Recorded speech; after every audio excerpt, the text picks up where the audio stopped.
Hi, and welcome to Starting with the Basics, the show where we explore the basics of the Christian faith. So, today we're going to look at the topic of healthy thinking patterns. So, this is an often neglected area in the church. We kind of, pardon the pun, have treated like an afterthought, like our thinking is not as important as our actions. But this is not really the case. And the Bible has a lot to say about our thinking.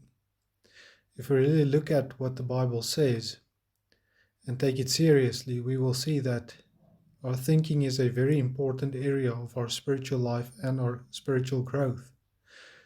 So to start off, we're going to start with Psalm 1, verse 1 to 2.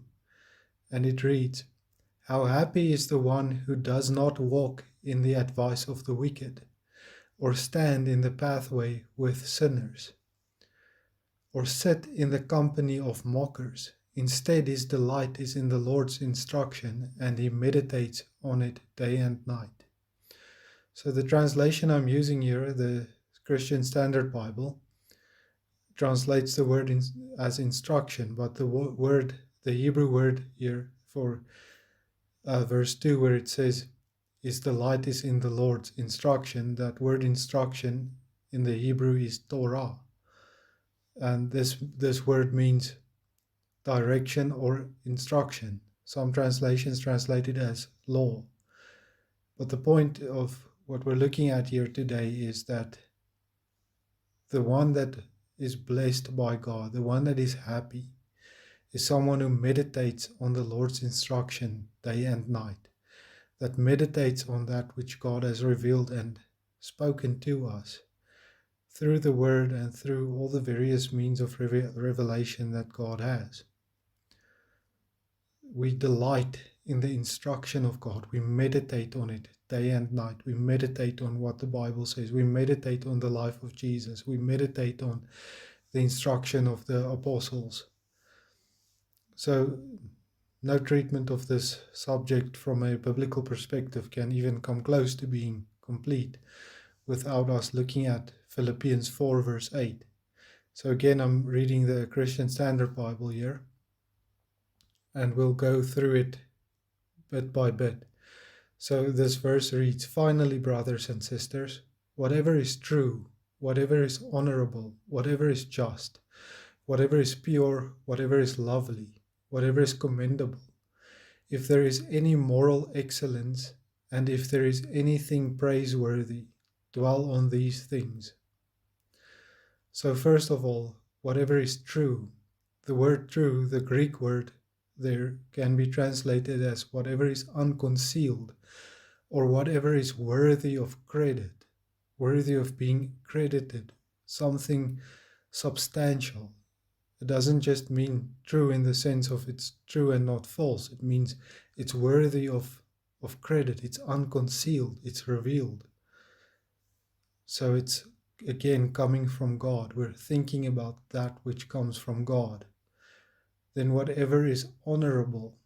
So that word means venerable, reverent, or dignified. It's thinking thoughts that are dignified, thinking about things that are dignified, not thinking about trash, not spending our time thinking about and meditating on all sorts of bad things or ungodly things, but thinking about that which is dignified, that which has dignity.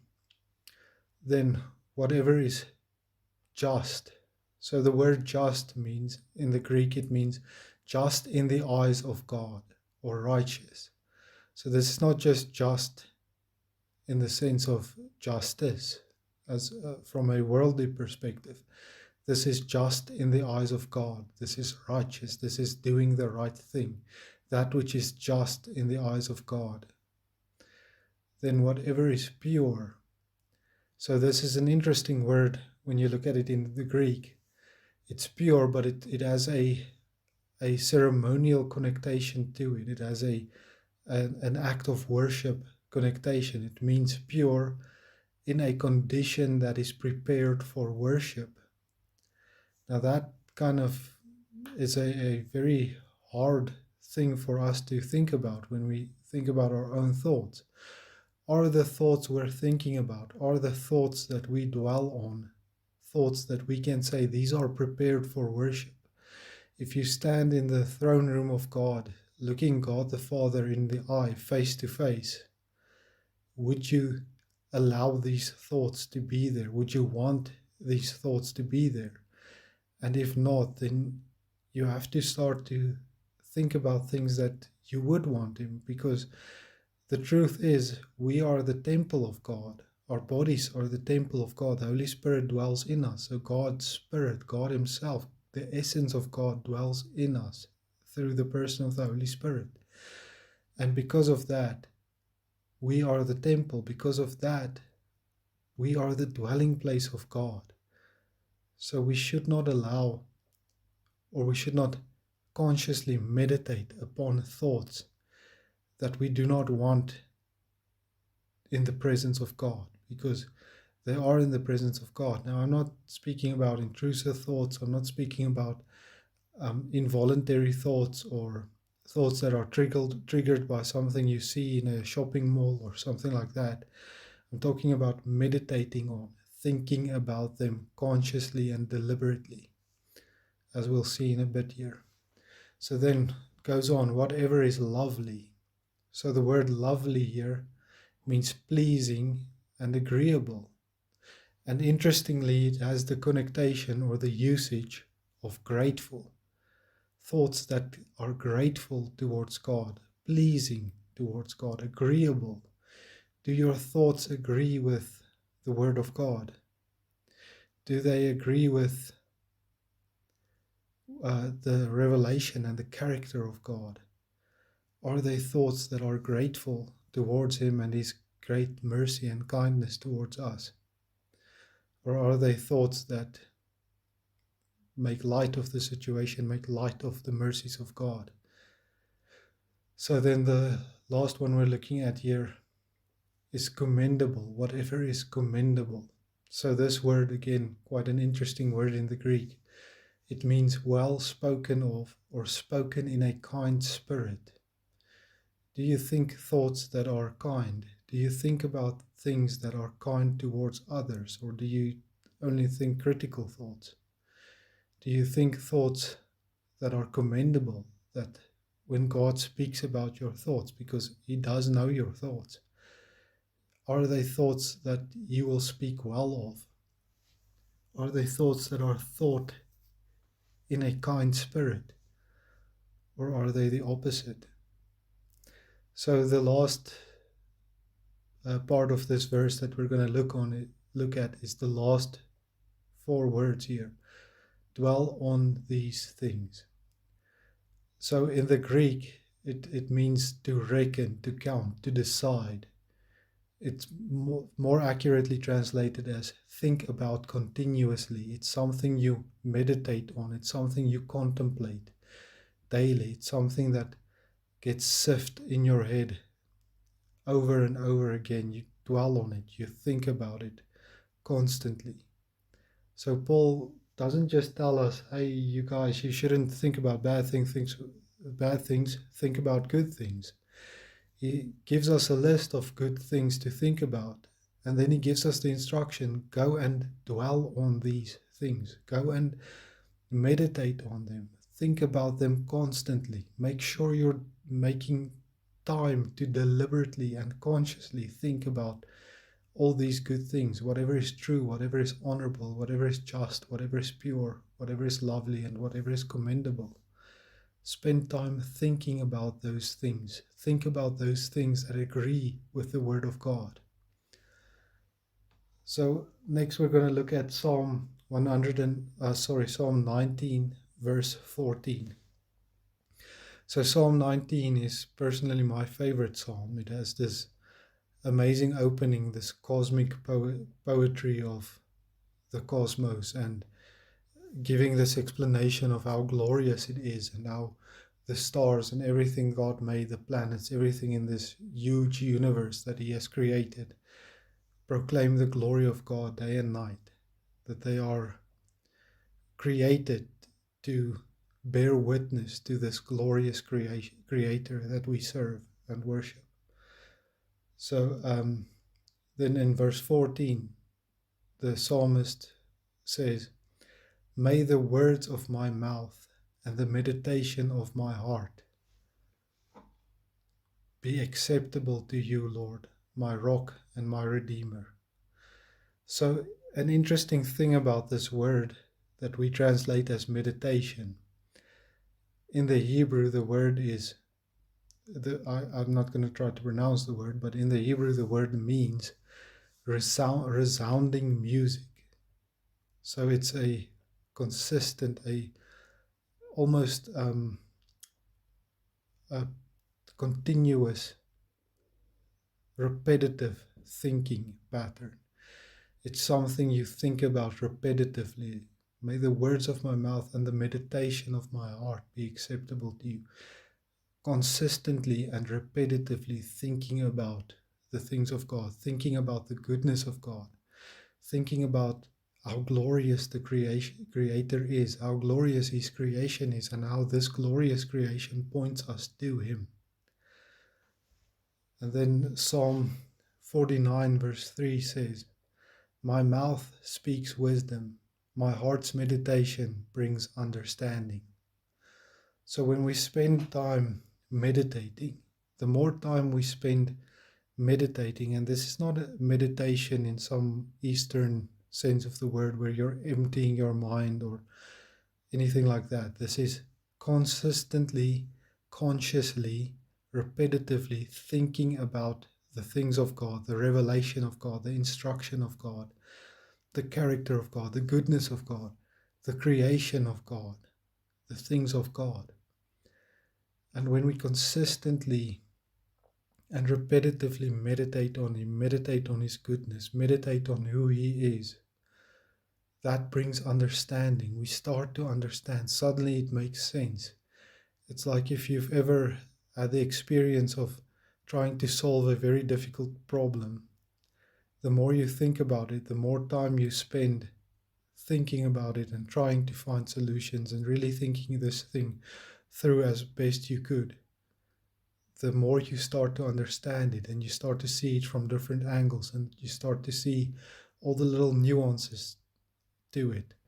And this is exactly the same with our meditation that is aimed at God. The more we meditate on Him, the more we meditate on His word, on His wisdom, on His kindness, on His goodness, on His love, the more we start to understand it.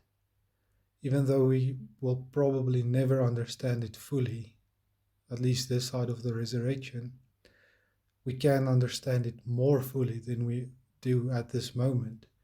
And the reason why we don't is because we don't spend the time meditating. We don't spend the time in repetitive and conscious thinking about God, thinking about the things of God. And then Psalm 104 verse 34 says, "May my meditation be pleasing to Him. I will rejoice in the Lord."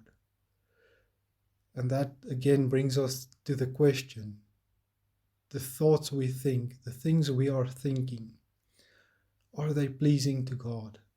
Is the repetitive thoughts we entertain within our minds, are they pleasing to God? If not, then we have a big problem. Now, at this point, it might be natural to think, but this is hard. It's hard to control my thinking. It's hard to think only on these good things. It's hard to not slip into negative thinking and complaining and grumbling and mumbling. But I would propose to you, look at the life of the Apostle Paul. The Apostle Paul was a man that suffered for God immensely, more than most of us ever will. And I think more than most of us ever want to. So Paul writes the letter to the Philippians, the one we looked at earlier, where he says to think on all these good things. This letter was written from the Philippian prison, from a prison in Philippi. Now, if you know anything about history, you know Roman prisons were not a joke. Modern prisons are tough. Modern prisons are not nice to go to. But ancient prisons, and especially Roman prisons, those people did not care about you. Modern prisons, they will give you food. In a Roman prison, if you die from hunger, great. They're happy about it. You're not their problem anymore. But in a prison, in a dungeon essentially, because it was a dungeon, it was a dark and smelly place with sewage running through it, and they didn't feed you, they didn't give you proper water, they didn't care for you. You had to rely on your friends from the outside to bring you food just so you can be sustained. And in that circumstance, in a prison, in a dungeon, in a place where he does not even know if he's going to live much longer, Paul writes this letter to the Philippians, and the word joy is used in this letter more than in any other book in the New Testament, or in the Bible for that matter. And in Philippians 4, verse 12 to 13, Paul says, I know how to make do with little, and I know how to make do with a lot. In any and all circumstances, I have learned the secret of being content, whether well-fed or hungry, whether in abundance or in need. I am able to do all things through him who strengthens me. So the key to renewing our minds is not trying harder. It's not reading more self-help books. It's not putting in more hours on our knees or whatever, even if some of those things might be very good and might be very beneficial. But the key is to, as Paul could speak of his physical circumstances and having to rely on God, having to rely on Jesus strengthening him in these physical needs, physical circumstances, we can also rely on Jesus to strengthen us and give us the strength and power to renew our minds and think in a healthy way, because he is more than able to do so. If he could sustain this apostle throughout all these hardships, where he can say, I know what it is to be with a little, to get along with a little. I know what it is to have a lot. I know what it is to be hungry. I know what it is to be fed. Whatever the circumstances, whatever the need might be, I can do all things through him who strengthens me. So we can say, yes, it is hard to think only on positive things. It is hard to meditate on God and the law and the love of God, because our flesh rebels against it. And it does not want us to submit to God. It wants us to be caught in negativity and all sorts of ungodliness. But through him who strengthens us, we are able. We have the strength. We have his strength in us. And we can renew our thinking and overcome. So trust in him. Put your trust in him and help, or ask him to help you to think on these things as we have discussed today. So let us just pray. Father, we thank you that you care about us. You care about even the small details in our lives, things that we don't usually think you care about or even associate with being a spiritual thing. That you care about our thoughts, you care about what we think about, and you know that our thinking can be either healthy or unhealthy, can cause us to be healthy or unhealthy, our relationships to be healthy and unhealthy.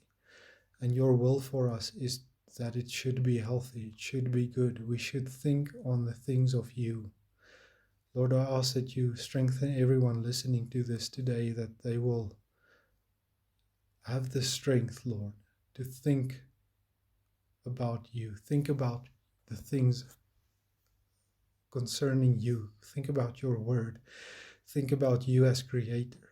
Think about you as the God that made them and cares for them and loves them. Think on the things above, the things where Christ is seated at the right hand of the Father. Give us the strength to think and meditate on you and on your word. In Jesus' name, amen.